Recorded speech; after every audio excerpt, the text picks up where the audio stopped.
नमस्कार, वंदे मातरम साथियों। आप सभी आगामी प्रथम श्रेणी व्याख्याता परीक्षा देने जा रहे हैं। इसके लिए आपको बहुत बहुत शुभकामनाएं। आप इस परीक्षा में निश्चित सफल हों, हम ऐसी आशा करते हैं, उम्मीद करते हैं। ईश्वर आपको निरंतर सफलता दिलाएगा। देखिए, पिछला जो वीडियो आया था उसमें उग्रसेन सर ने मेरा एक संक्षिप्त परिचय आपको दिया था। आज हम ज्यादा समय बिना बर्बाद किए केवल हम आपको यही बताना चाहेंगे कि आप किस रणनीति के तहत सेकंड पेपर के अंदर तैयारी करें ताकि आप उस एग्जाम के अंदर जो है वो ज्यादा से ज्यादा क्वेश्चन सही करके और टॉप रैंक के साथ में सेलेक्ट हो पाए। तो मैं आपको इस दिशा में मार्गदर्शन देना चाहूंगा।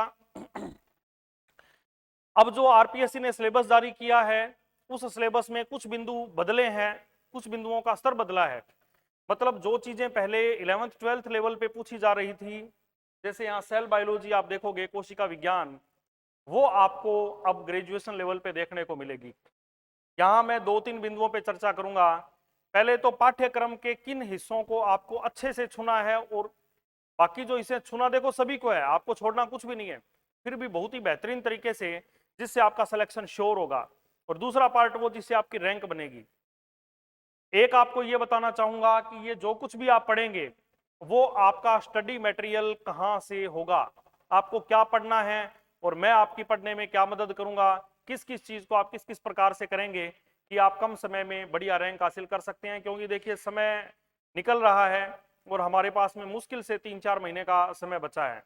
तो ऐसी स्थिति के अंदर हमें कितना कुछ नहीं पढ़ना, बल्कि हमें क्या पढ़ना है ना। हमें यह नहीं है कि हमें कितना पढ़ना है, बल्कि हमें क्या पढ़ना है, इस पे रहकर तैयारी करनी है ताकि कम समय में आप ज्यादा से ज्यादा पढ़ पाएं, आपका स्टडी मटेरियल गागर में सागर हो। तो वो मैं आपको जब बताऊंगा तो अननेसेसरी चीजें हटाओ, सिर्फ बिंदुवार बिंदु ही आप पढ़ें। आपके हाथ में सबसे पहले होना चाहिए पाठ्यक्रम। सबसे पहली जो चीज चाहिए वो होनी चाहिए आपके पास में पाठ्यक्रम।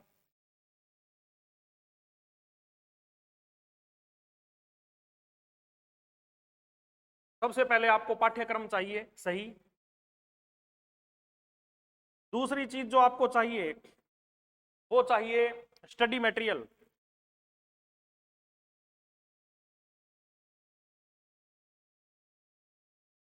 दूसरी चीज आपको क्या चाहिए? Study material. और उस स्टडी मटेरियल में पर्याप्त वास्तुनिष्ठ प्रश्न भी होने चाहिए, क्योंकि आप किसी टॉपिक को पढ़ चुके हैं, आपको पता है, लेकिन जब आरपीएससी क्वेश्चन पूछती है तो 4 ऑप्शन होते हैं और वो ऑप्शन आपके दिमाग के अंदर कंफ्यूजन क्रिएट करते हैं और आप कई क्वेश्चन ऐसे खराब करके आते हैं, कम से कम 10-15 जो आपको आते होते हैं, पढ़े होते हैं, लेकिन इजी क्वेश्चनों को भी आप खराब करके आते हैं। इसलिए आपके स्टडी मटेरियल में वास्तुनिष्ठ प्रश्न, ऑब्जेक्टिव प्रश्न भी पर्याप्त मात्रा में होने चाहिए प्रैक्टिस के लिए। और तीसरी चीज, एक टेस्ट सीरीज।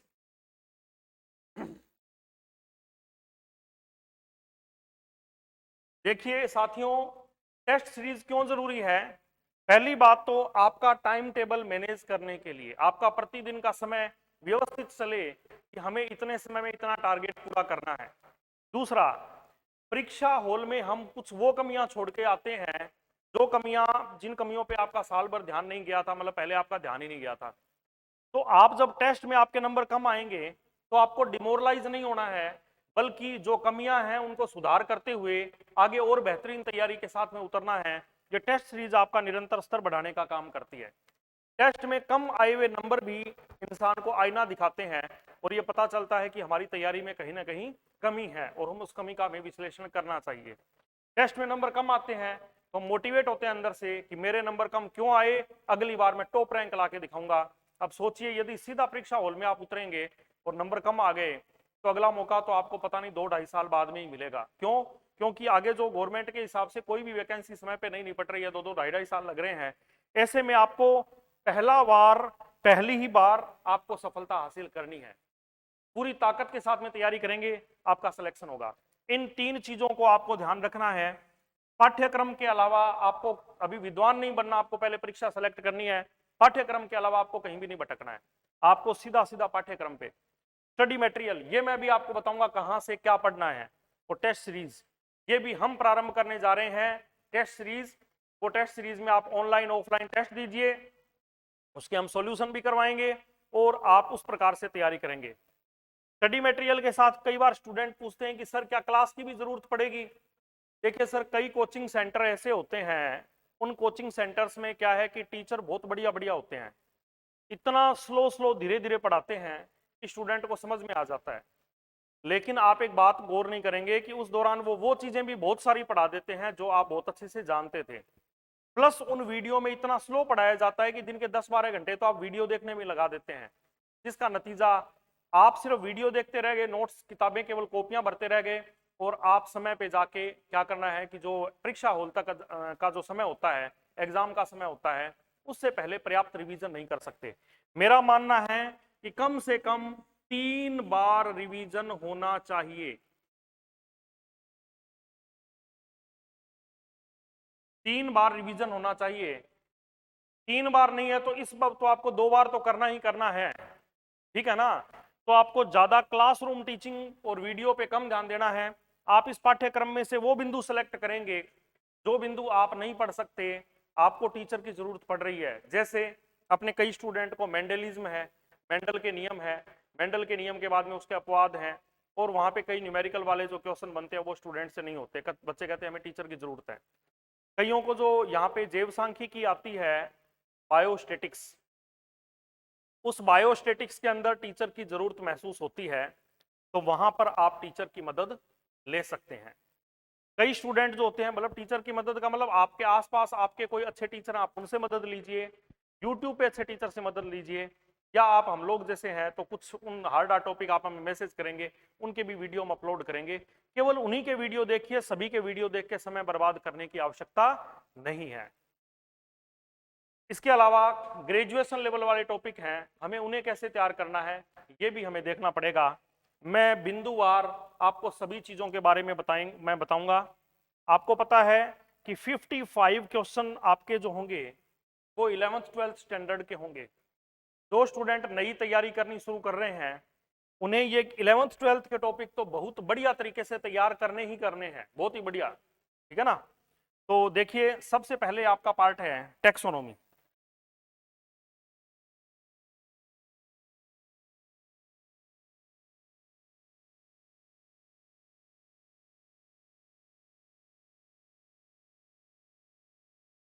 ये मैं आपको पेपर सेकंड की तैयारी बता रहा हूं। सबसे पहला जो आपका पार्ट है वो रहेगा टेक्सोनोमी। तो जो टेक्सोनोमी है ये है पहले सीनियर सेकेंडरी लेवल का सिलेबस। पहले हम क्या पढ़ रहे हैं? सीनियर सेकेंडरी लेवल का सिलेबस, जिसमें आपको ये 11th की बुक के अंदर बहुत कुछ मिल जाएगा। राजस्थान बोर्ड की 11th की किताब है, उसमें आप पढ़िए जैसे टेक्सोनोमी की डेफिनेशन क्या है, परिभाषा, जैव विविधता। जैव विविधता बहुत ही इंपॉर्टेंट टॉपिक है, और जैव विविधता के हॉटस्पॉट, विशेष तौर से राजस्थान इंडिया के अंदर जो इंडिया में जैव विविधता के हॉटस्पॉट है उनके बारे में आपको पढ़ना है। जैव विविधता किस वजह से खत्म हो रही है, सरकारी प्रयास क्या चल रहे हैं, वो भी कई बार टॉपिक डाल दिए जाते हैं। क्लासिफिकेशन की आवश्यकता क्यों है, जाति की अवधारणा, अलग अलग जो वैज्ञानिकों ने जाति की अवधारणाएं दी है वो भी आपको पढ़नी है।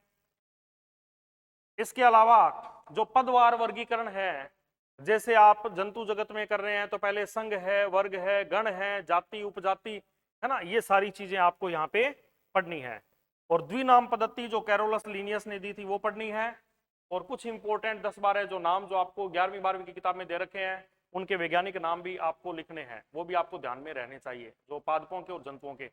विशेष तौर से हमारे राष्ट्रीय पक्षी, राष्ट्रीय वृक्ष, राज्य पक्षी, राज्य वृक्ष, इन सब के बारे में आपको विशेष तौर से ध्यान, राज्य पुष्प वगैरह इनके बारे में आपको पढ़ना है। अब आपको पंच जगतीय वर्गीकरण प्रणाली में आपको यह जरूर देखना है कि मोनेरा में कौन कौन आ रहे हैं, प्रोटिस्टा में कौन कौन आ रहे हैं, एल्गी, फंजाई, उन सब में क्या क्या है, वो सारे के सारे पंच जगतीय वर्गीकरण प्रणाली जो है उसको बहुत बढ़िया तरीके से पढ़ना है, क्योंकि उसमें सीधे क्वेश्चन पूछते हैं। विशेष तौर से राजस्थान बोर्ड की किताब में से इनमें से कौन सा प्राणी मोनेरा का है या प्रोटिस्टा का है, ठीक है ना? एल्गी है, फंजाई है और एनिमेलिया है, प्लांटी है, वो सारे आपको पढ़ने हैं। लिविंग ऑर्गेनिज्म का क्लासिफिकेशन, जिसमें पादप जगत का वर्गीकरण है। आपको निम्न पादप समूह है, उच्च पादप समूह है, थोड़ी थैलोफाइटा के बारे में जानकारी, थोड़ी ब्रोयोफाइटा के बारे में जानकारी, थोड़ी टेरिडोफाइटा के बारे में, थोड़ी जिम्नोस्पर्म, थोड़ी एंजियोस्पर्म, और फिर एनिमल्स जो क्लासिफिकेशन है उसमें कोऑर्डिनेट के सारे फाइलम और नॉन कोऑर्डिनेट के सारे फाइलम की बेसिक जानकारी 11th की बुक से आपको ये बढ़िया तरीके से पढ़नी है। और इसके अंदर जो जो चीजें आपको इंपॉर्टेंट खुद को लग रही है उनके नीचे अंडरलाइन करके रखिए और अपने शॉर्ट नोट्स में स्थान दीजिए, ताकि उन चीजों को परीक्षा से पहले आप रिवाइज कर सकें। और शॉर्ट नोट्स में उन चीजों को भी स्थान दीजिए जो चीजें आप बार बार भूल रहे हैं, जैसे कुछ एग्जाम्पल है जो हार्ड लग रहे हैं, आप बार बार भूल रहे हैं, तो आप उन्हें भी जो है वो शॉर्ट नोट्स में स्थान देंगे, ताकि आप लोगों को ऐसी दिक्कत नहीं आए परीक्षा से पहले। आप परीक्षा से पहले के 5-7 दिन में सारी चीज को समराइज कर लें, रिवाइज कर लें। तो ये अपना जो सीनियर सेकेंडरी लेवल का फर्स्ट टॉपिक कंप्लीट हुआ।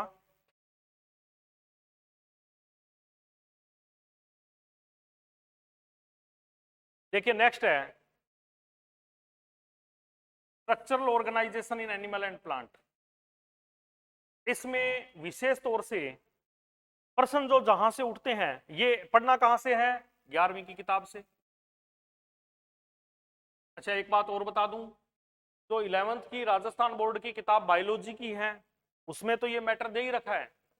आप कृषि जीव विज्ञान की किताब है उसके अंदर भी, कृषि जीव विज्ञान की किताब में भी इसका अच्छा मैटर दिया हुआ है, वहां से भी आप पढ़ सकते हैं। इसमें आपको जड़, एक बीजपत्री, द्विबीजपत्री, जड़ों की संरचना में अंतर, उसके ऊपर प्रश्न कंफ्यूजन वाले बना के डाल दिए जाते हैं, उदाहरणों के रूप में डाल दिए जाते हैं कि इस प्रकार का रंभ किस में पाया जाता है, इस प्रकार के समनपुल किस में पाए जाते हैं। तो उन पादपों के नाम भी आपको पता होने चाहिए मेन मेन के, कि एक बीजपत्री और ये द्विबीजपत्री है। तने की संरचना, पत्तियों की संरचना, एक बीजपत्री, द्विबीजपत्री, इनका विशेष तौर से पढ़ें और इनके डिफरेंस के शॉर्ट नोट्स बना लें, ताकि परीक्षा हॉल में आपको कंफ्यूजन क्रिएट ना हो कि ये लक्षण एक बीजपत्री का था या द्विबीजपत्री का, विशेष तौर से संवहन तंत्र के बारे में। ठीक है, अच्छा नेक्स्ट देखिए, पुष्प की संरचना और पुष्प क्रम और फल, सत्य फल, आभासी फल, इन पे बड़े प्रश्न आते हैं, थोड़ा इसको आप ढंग से पढ़िएगा। ठीक है, जो उदाहरण दे रखे हैं उनके शॉर्ट नोट्स तैयार कीजिए, ताकि बुक में जिस चीज के 10 पेज हैं उनको आप 2 पेज में समराइज करके, जो चीज आप बार बार भूलते हैं प्लस जो जो चीज इंपॉर्टेंट है उन दोनों को आप अपने शॉर्ट नोट्स में स्थान दें, ताकि आप उसको बार बार रिवाइज कर पाए। क्योंकि पूरा पाठ्यक्रम रिवाइज नहीं कर पाएंगे, शॉर्ट नोट्स ही होंगे जो बिल्कुल एंड के अंदर आपको रिवाइज करोगे तो फायदा रहेगा। उसमें 2 चीजों को जगह दें, बार बार कह रहा हूं, इंपॉर्टेंट प्रश्नों को स्थान दें, पॉइंट्स लिखें, तो प्रश्न लिखने का समय नहीं है। और जो चीज आप बार बार भूल रहे हैं उन चीजों को भी आप अपने शॉर्ट नोट्स में स्थान दीजिए।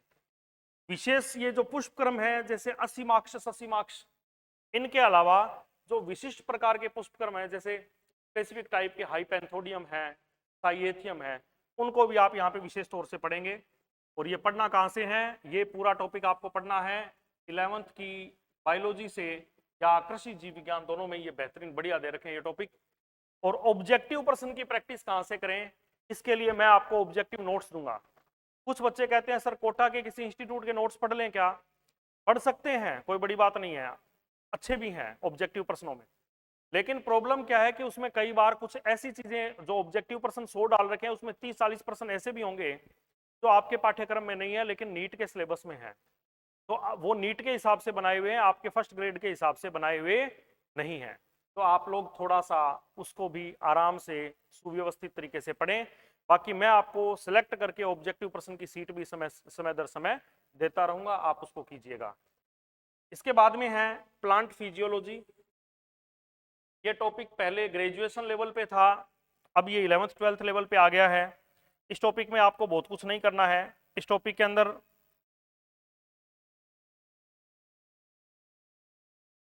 सीधा सीधा जो आपकी 11th की बुक है,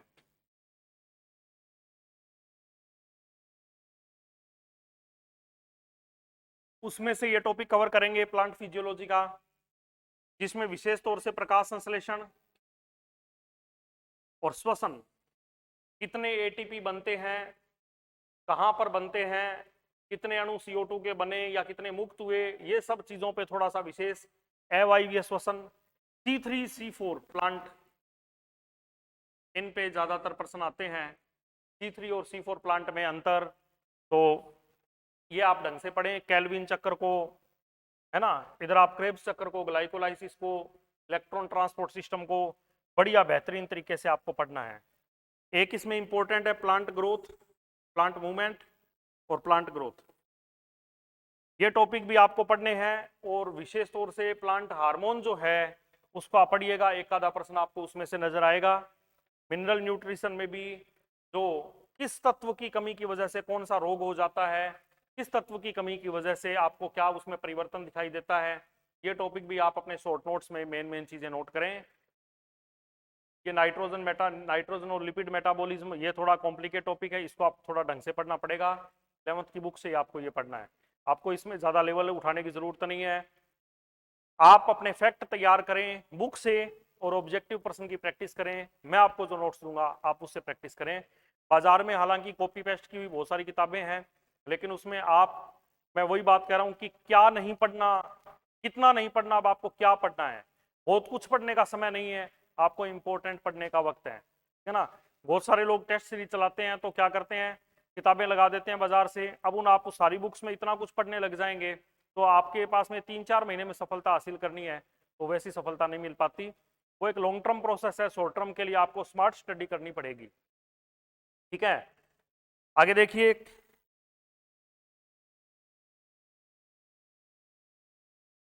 नेक्स्ट हमारा टॉपिक है, बड़ा इंपॉर्टेंट होता है और इंटरेस्टिंग टॉपिक भी है, प्लांट एनिमल फिजियोलॉजी। आप रात दिन जो एनिमल फिजियोलॉजी में ज्यादातर स्तनधारी का ही आता है, ये भी आपके 11th की बुक के अंदर है। पाचन तंत्र, यकृत वगैरह ग्रंथियों के बारे में, पाचक रसों के बारे में, ये थोड़ा सा आप ढंग से पढ़ें। रेस्पिरेशन या श्वसन, रेस्पिरेशन की पूरी प्रक्रिया, कार्बन डाइऑक्साइड का परिवहन, ऑक्सीजन का परिवहन और श्वसन से संबंधित विभिन्न बीमारियां भी इसमें आती है। इसमें एक प्रश्न अक्सर आता है, जैसे ज्वारीय आयतन, उच्च श्वसीय आरक्षीय आयतन, इंस्पिरेशन कैपेसिटी, अंतःश्वसन सामर्थ्य, बहिश्वसन सामर्थ्य, अवशेष आयतन। तो ये जो आप देखते हो रेस्पिरेशन के अंदर तमाम प्रकार के आयतन, इन पे हर वर्ष एक आधा प्रश्न आता है। अभी आप नोट कर लीजिए, जो मैं कह रहा हूं इन पे प्रश्न आते हैं उनको आप ढंग से थोड़े से पढ़ें। Body fluid and circulation, heart की संरचना, अलिंद नील्य और उसमें आने वाली धमनियां, वाहिनियां, उनके बारे में पता होना चाहिए। इसी पे ही अक्सर प्रश्न आ जाता है, इसके अंदर ज्यादा कुछ नहीं है, तो इसको आप थोड़ा बढ़िया तरीके से, बेहतरीन तरीके से पढ़ें। एक्सक्रीटरी प्रोडक्ट और एलिमिनेशन, इस टॉपिक में एक तो आपको पढ़ना है प्रोटोनेफ्रीडिया, देखो प्रोनेफ्रीडिया, मिजोनेफ्रीडिया, है ना, वो आपको पढ़ना है, और मेटानेफ्रीडिया। प्रोनेफ्रोस कौन है, मिजोनेफ्रोस कौन है, मेटानेफ्रोस कौन है, उसके बारे में आपको एक्सक्रीटरी प्रोडक्ट वाले में एक तो ये चीज पढ़नी है। एक अमोनोटेलिक, यूरियोटेलिक, यूरिकोटेलिक में एग्जाम्पल जो दे रखे हैं आपकी बुक में, वो बढ़िया तरीके से पढ़ने हैं। ठीक है, एक इसके अंदर आपके टॉपिक है जिसके अंदर नेफ्रॉन्स के अंदर जो रक्त के छन्ने की प्रक्रिया दे रखी है और उसमें प्रासरण दाब का जो दे रखा है सिस्टम, वो आपको पढ़ना है। और एक आपको इसके अंदर ये जरूर चीज पढ़नी है कि जो हमारे उत्सर्जन की क्रिया है उसका हार्मोन के द्वारा नियंत्रण कैसे होता है, एंजियोटोसिन की प्रक्रिया, रेनिन की प्रक्रिया, एडीएच की प्रक्रिया, ये भी आपको इसके अंदर बड़े ही बेहतरीन तरीके से पढ़ना है, तो आप थोड़ा इसका भी विशेष तौर से ध्यान करें। ठीक है जी।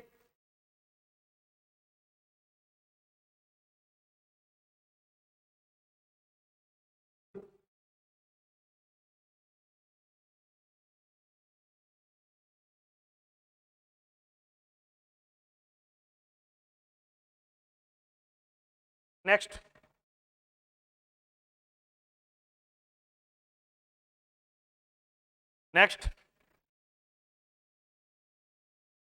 Locomotion and movement. लोकोमोशन और मूवमेंट के अंदर रेखित पेशियों की संरचना बहुत इंपॉर्टेंट है। रेखित पेशियों की संरचना और पेशियों की कारिकी, यही आपको विशेष तौर से पढ़ना है। नेक्स्ट है न्यूरल कंट्रोल एंड कोऑर्डिनेशन, जिसमें मस्तिष्क की संरचना, मस्तिष्क के विभिन्न भागों के कार्य, मेरु, रज्जु और इनका जो नियंत्रण है वो सारा का सारा पढ़ना है। केमिकल कोऑर्डिनेशन रेगुलेशन, सभी अंतःस्रावी ग्रंथियों को विशेष तौर से पढ़ना है और उनके कारण होने वाले रोग। कई बार इधर हार्मोन लिखे होते हैं ऐसे, इधर बीमारी लिखी होती है, सही सुमेलित कीजिए। कई बार यहाँ हार्मोन लिखे होते हैं, यहाँ ग्रंथियों के नाम लिखे रहते हैं, सही सुमेलित कीजिए। तो कुछ कंफ्यूजन हो जाता है क्योंकि सिर्फ ग्रंथि के नाम नहीं होते, ग्रंथियों के भागों के नाम यहाँ लिखे होते हैं, तो यहाँ कंफ्यूजन हो जाता है कि कौन एडिनो हाइपोफाइसिस से निकल रहा है, कौन न्यूरो हाइपोफाइसिस से। तो पढ़ते समय आपका नजरिया परीक्षा में पूछे जाने वाले प्रश्नों के संदर्भ में रहना चाहिए, क्योंकि यदि आपका नजरिया उस संदर्भ में नहीं है और आप सीधा अंधाधुंध पढ़े जा रहे हैं तो चीज पड़ी हुई है, लेकिन परीक्षा हॉल में आपने यदि उस दृष्टिकोण से प्रश्नों की तैयारी नहीं की है तो आप वहां उत्तर करने में अपने आप को अनकंफर्ट फील करेंगे और कंफ्यूजन में, दबाव में, क्योंकि परीक्षा हॉल में एक अलग दबाव होता है, आप हो सकता है प्रश्न खराब भी कर दें। तो आप पहले से प्रैक्टिस करके चलें कि मैं आपको जो बता रहा हूं किस प्रकार के प्रश्न आते हैं, उसी प्रकार की तैयारी करें। रिप्रोडक्शन, जो नर जनन तंत्र, मादा जनन तंत्र, वर्षण की अंडाशय की संरचना वगैरह, और जो उनके द्वारा निकलने वाले हार्मोन, उनसे होने वाली बीमारियां, है ना, असामान्यताएं, ये सब आप टॉपिक विशेष तौर से करें। एनिमल फिजियोलॉजी को आपको इस प्रकार से कवर करना है, तो आपको कहीं कोई ज्यादा दिक्कत नहीं आएगी।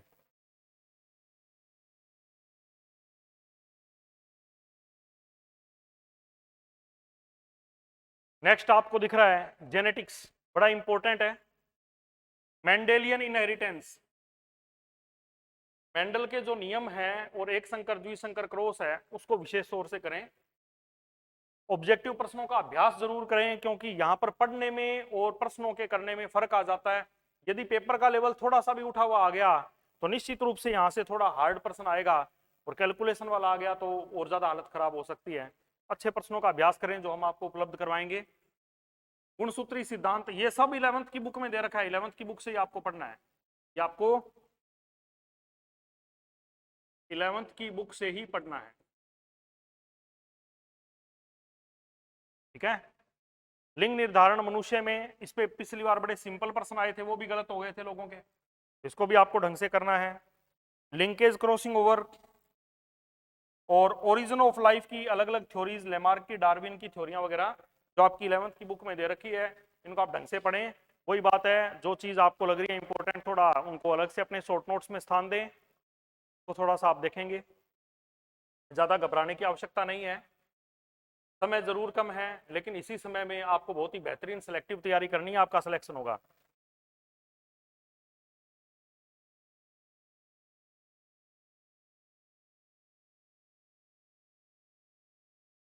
बायोलॉजी इन ह्यूमन वेलफेयर, देखिए इसमें आपको ज्यादा कौन सा पढ़ना है, ये पार्ट थोड़ा सा हार्ड पार्ट में आ गया। इसमें कैंसर पे प्रश्न आए हैं पिछली बार भी, एड्स पे प्रश्न आते हैं, पैरासाइट्स जो अलग अलग प्रकार के आपके 11वीं की बुक में दे रखे हैं उनका बढ़िया से टेबल बना के अच्छा रटा लगा के बैठे। वैक्सीन के बारे में पढ़ें, कोरोना वगैरह की जो करंट की है उसके बारे में भी थोड़ा सा ध्यान रखें। इम्यूनोलॉजी, सक्रिय और निष्क्रिय प्रतिरक्षा के बारे में अंतर, सक्रिय और निष्क्रिय प्रतिरक्षा में अंतर, तमाम प्रकार के लिम्फोसाइट में अंतर, ये थोड़ा सा पार्ट आपका हार्ड है, इसको बढ़िया बेहतरीन तरीके से पढ़ें, आपको ज्यादा दिक्कत नहीं आएगी। समझ सकते हैं आप। 11वीं की किताब से पढ़ना है, ज्यादा आपको लेवल नहीं उठाना, 11वीं की किताब से ही पढ़ें। मेडिकल प्लांट, इनसे निकलने वाले एल्केलॉइड विशेष तौर से पढ़ें, इसमें कौन सा एल्केलॉइड होता है, विदानिया सोमनिफेरा में कौन सा होता है ना, इनमें कौन कौन से एल्केलॉइड हैं वो भी पढ़ें। चाय कॉफी के नाम ध्यान रखें, ठीक है, इनमें रसायन, इनके उपयोग, ये सब चीजें भी आपको पढ़नी है। प्लांट यूटिलाइजेशन बड़ा इजी टॉपिक है, गेहूं है, चावल है, इनमें थोड़े बहुत होने वाले रोग भी आप पढ़ सकते हैं, इनके उपयोग आप पढ़ सकते हैं। फाइबर यील्ड प्लांट है, जैसे कॉटन है, जूट है, तो आप इनके साइंटिफिक नेम भी आपको ध्यान रखने हैं, ठीक है ना, इनके साइंटिफिक नेम भी आपको ध्यान में रखने पड़ेंगे, तब जाके आपके उत्तर ये सही होंगे। इसके अलावा ये लिख रखा है economical importance, protozoa, helminthes, insect and mollusc. कुछ स्टूडेंट कहते हैं कि इकोनॉमिकल इंपॉर्टेंस में क्या पढ़ना है, तो इनका इकोनॉमिकल इंपॉर्टेंस में ज्यादातर तो इनके कारण होने वाली बीमारियां ही पढ़नी पड़ती है, ठीक है।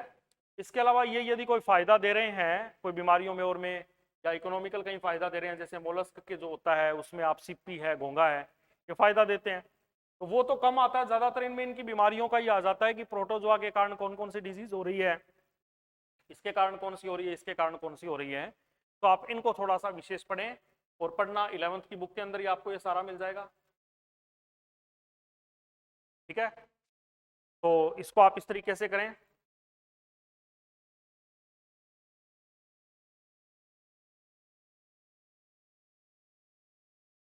नेक्स्ट है इन्वायरमेंटल बायोलॉजी, 12th क्लास की बुक से आप पढ़ें,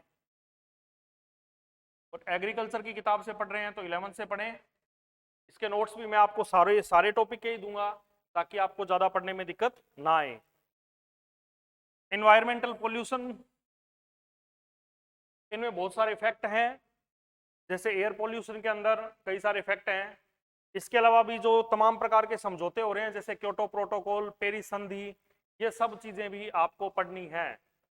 कार्बन, नाइट्रोजन और फास्फोरस का जो साइकिल है उसके बारे में भी आता है। ऑर्गेनिज्म और इन्वायरमेंट में फूड वेब, फूड चेन के बारे में भी आता है। पहले इसमें काफी कुछ लिखा होता था लेकिन इस बार इस टॉपिक को बड़ा शॉर्ट में नाम दिया है, तो आप थोड़ा इसको शॉर्ट में ही तैयार करेंगे, लेकिन करेंगे जो आपकी 12वीं की किताब है बायोलॉजी की उसमें से बढ़िया तरीके से करेंगे, और अभ्यास जरूर करेंगे ऑब्जेक्टिव प्रश्न का, नहीं तो आपकी दिक्कत आएगी परीक्षा हॉल में। देखो कई बार मैंने देखा है बहुत सारे ऐसे बंदे होते हैं, ऐसे ऐसे स्टूडेंट हैं जो 5-5, 6-6 साल से स्कूल्स में पढ़ा रहे हैं बायोलॉजी में, और वो बायोलॉजी के अंदर भी बहुत सारे प्रश्न खराब करके आते हैं। इसका एक बड़ा कारण ये होता है कि वो थ्योरी खूब लिखवाते हैं, पढ़ा पढ़ा के बोल बोल के लिखवाते रहते हैं, लेकिन ऑब्जेक्टिव प्रश्न का अभ्यास ना तो वो स्टूडेंट को करवाते ना वो खुद करते। और परीक्षा में थोड़े थोड़े हल्के हल्के कंफ्यूजन वाले 4 ऑप्शन होते हैं, इसमें 2 के अंदर तो बड़ा ही अच्छा कंफ्यूजन होता है, तो आप लोग वहां प्रश्न खराब करके आते हैं और कई लोग 10 नंबर से 15 नंबर से वंचित रह जाते हैं। हमें वो कमी नहीं छोड़नी, क्योंकि हमें इसी बार सेलेक्ट होना है, तो आप निश्चित रूप से ऑब्जेक्टिव प्रश्न का भी अभ्यास साथ साथ में करें। देखिए अब अपना है ग्रेजुएशन लेवल का पार्ट। ग्रेजुएशन लेवल में एक तो आ गया सेल स्ट्रक्चर और फंक्शन। पहले ये टॉपिक आपके 11th 12th स्टैंडर्ड में होता था, लेकिन अब इसको बहुत ही बढ़िया तरीके से देखिए ग्रेजुएशन में डाला है। मतलब आप जो भी पढ़ रहे हैं इसको नीट लेवल पे है ना, नीट एग्जाम के लेवल पे आप इसको तैयार करें तो आपको फायदा रहेगा। इसका तो आपको बहुत ही अच्छा स्टडी मटेरियल प्रोवाइड करवा सकते हैं, तो उसमें उसको ही कवर कर लेंगे तो अच्छा रहेगा। दूसरा, इसमें आप 12वीं की किताब है उसके अंदर बायोमोलिक्यूल्स दिए हुए हैं, प्रोटीन, कार्बोहाइड्रेट, लिपिड, इनकी स्ट्रक्चर। अच्छा, ये आपके 11th में मिलेगा, cell division, cell cycle, cell की स्ट्रक्चर है, थ्योरी है, ये सब की सब 11th में मिलेगी। और विशेष ध्यान रखिएगा प्रश्न ये यहां से बड़ा ही इजी और इंपॉर्टेंट प्रश्न कई बार उड़ जाता है, प्रोकैरियोटिक और यूकैरियोटिक के बीच में डिफरेंस और उनके एग्जाम्पल्स बढ़िया तरीके से करेंगे। प्रोकैरियोटिक और यूकैरियोटिक के एग्जाम्पल और उनमें डिफरेंस, क्योंकि उस पर प्रश्न आते हैं। सेल ऑर्गेनेल्स की स्ट्रक्चर पढ़ेंगे, सेल प्रोसेस। न्यूक्लिक एसिड में डीएनए और आरएनए के तीनों टाइप की स्ट्रक्चर जरूर पढ़ेंगे, कई बार थोड़ा बहुत ट्रांसलेशन ट्रांसक्रिप्शन में भी आ जाए। एक टॉपिक दे रखा है क्रोमोसोमल एबेरेशन और स्ट्रक्चर, स्ट्रक्चर पढ़िए। लैम्प ब्रश क्रोमोसोम जरूर पढ़िए, बढ़िया तरीके से पढ़िए। क्रोमोसोमल एबेरेशन में विशेष तौर से डाउन सिंड्रोम, टर्नर सिंड्रोम और क्लाइनफेल्टर सिंड्रोम को तो एकदम रट्टा घोट के जाना है, कहीं पे भी कोई दिक्कत नहीं आनी चाहिए। ठीक है, ये तीनों जो सिंड्रोम है इन पे अक्सर क्वेश्चन आ जाते हैं।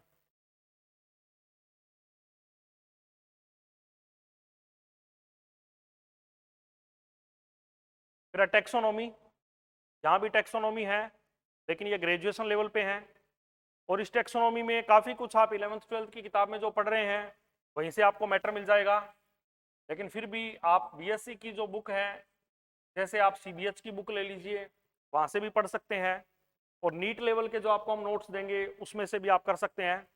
अब आप सीधे सीधे इन टॉपिक को पकड़िए, रेनन कुलेसी, एपीएससी, एस्ट्रेसी और पोएसी, इनका फ्लोवर फॉर्मूला अभी से ही रट लीजिए, फ्लावर फॉर्मूला इनका आएगा, इनमें से किसी का ही आ जाए आएगा। तो आपको फ्लावर फॉर्मूला इनका याद करके जरूर रखिएगा।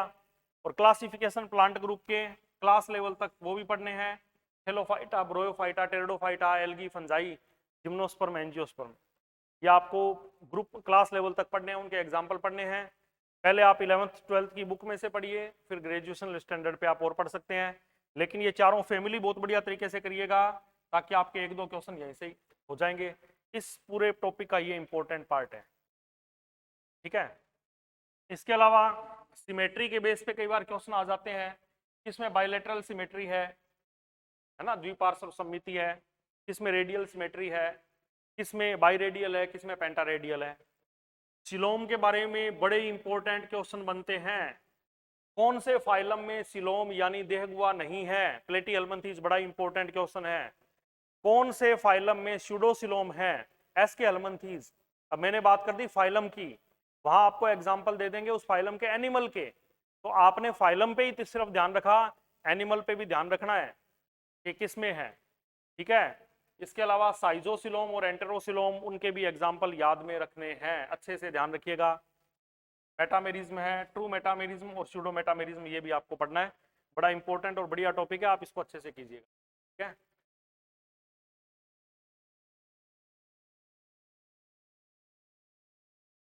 अब आ गया ये आपके पार्ट, अमीबा आपको नीट की किताबों में मिल जाएगा, टीनिया सोलियम मिल जाएगा, एस्केरिस मिल जाएगा, पेरिटिमा मिल जाएगा, पुरानी नीट की किताबें, पीएमटी की किताबों में बढ़िया टॉपिक मिल जाएगा, ठीक है। पेरीप्लेनेटा अमेरिका मिल जाए, अमेरिकाना मिल जाएगा, मेंढक यानी राना ट्रिगिना मिल जाएगा, रेबिट मिल जाएगा। और जो ओबेलिया है, ये यदि आपको नहीं मिलता, या ये टीनिया भी कई बार नहीं मिलता है, तो ये आपको ग्रेजुएशन की किताबों में मिलेगा। इनके लार्वा है ना, इनके पोलिप मेड्यूसा, जैसे ओबेलिया का पोलिप मेड्यूसा में डिफरेंस, और कई इंपॉर्टेंट क्वेश्चन बनेंगे, उनको थोड़ा ढंग से ग्रेजुएशन की किताब में से आप उस पेज की फोटोकॉपी करवा के अलग रख लीजिए और उसको वहां से पढ़ेंगे। सारी किताबों को आपको इधर उधर से खंगालने की आवश्यकता नहीं है। इनको आप नीट लेवल की या पीएमटी लेवल की जैसे कोई पुरानी किताब भी हो ना आपके पास, उसमें से भी आप इसको बढ़िया तरीके से पढ़ सकते हैं और ऑब्जेक्टिव प्रश्न का अभ्यास कर सकते हैं। बाकी मैं आपको नोट्स प्रोवाइड करूंगा, इसके कोई दिक्कत नहीं है। अब आगे आपके लाइफ हिस्ट्री देखिए, एल्गी, फंजाई, ब्रोयोफाइटा, टेरिडोफाइटा और जिम्नोस्पर्म। हालांकि ये सब 11th की बुक में भी दे रखे हैं, इसलिए यदि ये टॉपिक आपका 0 लेवल पे है तब तो पहले 11th की बुक में से ढंग से पढ़िएगा इसको, ठीक है ना। यदि आपका लेवल अच्छा हो चुका है तब आप इसको ग्रेजुएशन लेवल पे जाके बहुत गहराई से आपको पढ़ना है। अब आपका एक इंपॉर्टेंट टॉपिक आ गया है, डेवलपमेंट बायोलॉजी।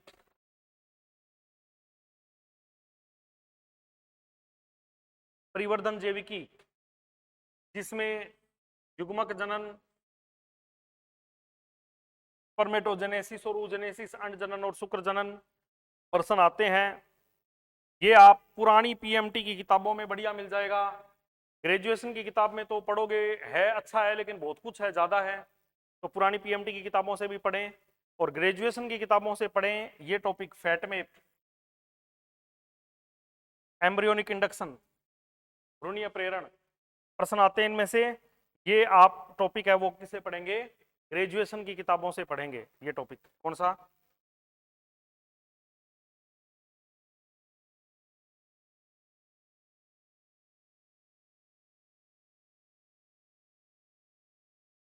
देखिए ये ग्रेजुएशन से पढ़ेंगे, फैटमेप, एम्ब्रियोनिक इंडक्शन, भ्रूणीय प्रेरण, ये आप ग्रेजुएशन की किताब से पढ़ेंगे, ठीक है।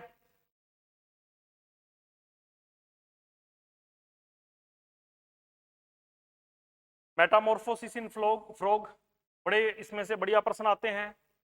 जो मेंढक है उसके अंदर जो मेटामॉर्फोसिस है, भ्रूणोद्भवन। एम्फीबिया में अंग उत्पादन, बड़ा इंपॉर्टेंट टॉपिक है, इसको भी आप ढंग से पढ़ेंगे। अंगों का किस किस प्रकार से निर्माण होता है। एक एक्स्ट्रा एम्ब्रियोनिक मेम्ब्रेन इन चिक, मतलब जो चूजा है मुर्गी में, बाह्य भ्रूणीय झिल्लियां, एमनियोन, कैरियोन, एलेंटाइन, योगसेक, उनके ऊपर प्रश्न आते हैं। कौन कितना कार्य करती है और कब किसका उद्भव होता है और कौन किस में रूपांतरित होती है। क्या चारों के नाम, कौन कौन से कार्य करती है, कौन किस में रूपांतरित होती है, ये विशेष तौर से आप बाह्य भ्रूणीय झिल्लियों पे अलग से अपने इंपॉर्टेंट पॉइंट बनाकर रखें। और मैमल्स में प्लेसेंटा, अरे प्लेसेंटा, और प्लेसेंटा के टाइप पढ़ना मत भूलिएगा और रट्टा मार लीजिएगा कि हिरण में कौन सी प्लेसेंटा है, इसमें कौन सी प्लेसेंटा, प्लेसेंटा के टाइप पे 1 क्वेश्चन आपका आ जाता है। ठीक है, थोड़ा सा इंपॉर्टेंट है। उसके बाद में ओव्यूलेशन, प्रेगनेंसी, पर्ट्यूएशन और लैक्टेशन, लैक्टेशन पे भी प्रश्न आता है। हार्मोन का कंट्रोल, विशेष तौर से ऑक्सीटोसिन का काम, हार्मोन का कंट्रोल, इसको भी थोड़ा ढंग से पढ़ना। स्टार जिन पे मैं लगा रहा हूं उन पे आप भी स्टार लगा के तैयारी कीजिएगा।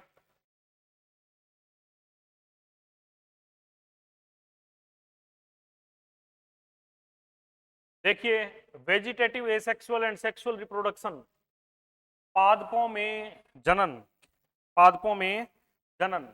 तो पादपों में जनन, अलैंगिक जनन की विभिन्न विधियां, लैंगिक जनन की विभिन्न विधियां, परागण और फर्टिलाइजेशन, निषेचन, और एक बीजपत्री,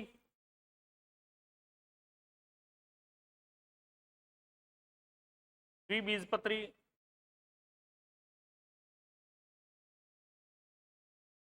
बीज की संरचना।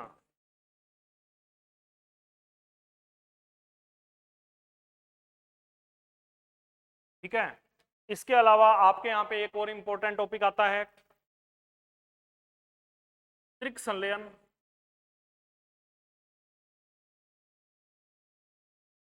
और द्विनिषेचन।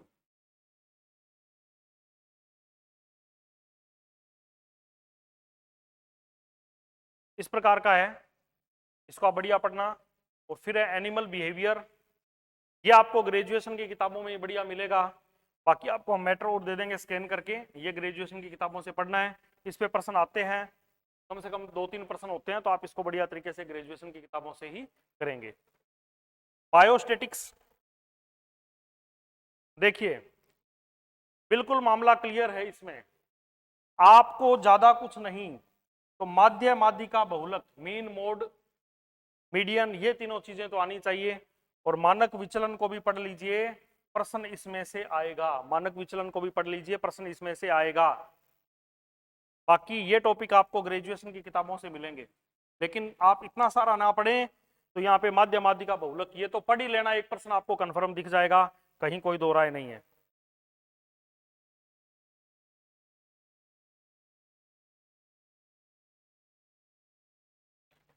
अब आ गया अपना पोस्ट ग्रेजुएशन लेवल का मैटर। ज्यादा प्रश्न तो नहीं होंगे, 10 प्रश्न होंगे, लेकिन फिर भी आपको बढ़िया करने हैं। इकोलॉजी बड़ा इजी टॉपिक है, ग्रेजुएशन की किताबों से कर लें, 11वीं 12वीं की किताबों से कर लें। ग्रेजुएशन वाले में जो मैटर है वो काफी सफिशिएंट है, अच्छा मैटर है, उससे भी आपका काम चलेगा। बायोटेक्नोलॉजी, जिनकी बायोटेक्नोलॉजी 0 है वो पहले 12वीं क्लास की किताब से इसको पढ़ें, उसके बाद इसको ग्रेजुएशन की बुक से पढ़ें, या नीट लेवल के जो नोट्स है वो मैं आपको दूंगा, वो पढ़ना है। टिश्यू कल्चर इसमें से आ जाता है, क्योंकि नाम पोस्ट ग्रेजुएशन है, कई बार इजी क्वेश्चन पूछते हैं, स्टूडेंट को बेसिक नॉलेज भी नहीं होता। तो पहले 12वीं की किताब से एकदम क्लियर करें मामला, उसके बाद में आगे बढ़ें।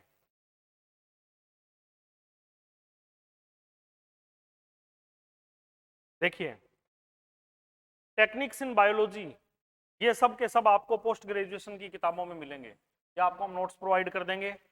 Microscopy, light microscope, phase contrast microscopy, ये भी आपको हम नोट्स प्रोवाइड कर देंगे, वहीं से ही पढ़ने हैं। बाकी पीजी लेवल के का स्टडी मटेरियल है ये। अब देखिए, बायोजियोग्राफी और वाइल्ड लाइफ कंजर्वेशन बिल्कुल इजी टॉपिक है। 10% में से जो मैंने आपको इजी टॉपिक बताए हैं, जैसे वाइल्ड लाइफ कंजर्वेशन वाला पार्ट है या इकोलॉजी वाला पार्ट है, इनको भी यदि आप ढंग से करते हैं, जैसे सारी सेंचुरीज के बारे में आ जाता है, नेशनल पार्क के बारे में आ जाता है ना, एंडेमिक स्पीसीज क्या है, हॉटस्पॉट कौन कौन से इंडिया के अंदर, वर्ल्ड में कौन कौन से हैं, राजस्थान के अंदर बायोडाइवर्सिटी का क्या चल रहा है, एनिमल डिस्ट्रीब्यूशन कैसा है, किस प्रकार के एनिमल किधर हैं, तो ये आप ढंग से पढ़ लेते हैं। तो मेरा मानना है कि यदि यहाँ से आपके एक आधा % खराब भी हो जाए, तो भी आप इस ये वाला पार्ट, बायोटेक्नोलॉजी और इकोलॉजी, इन तीनों से 10 में से आप 6 क्वेश्चन आराम से कम 6 क्वेश्चन आप सही कर सकते हैं। तो आप इसको बढ़िया तरीके से करें। और आगे आपका जो पार्ट बचता है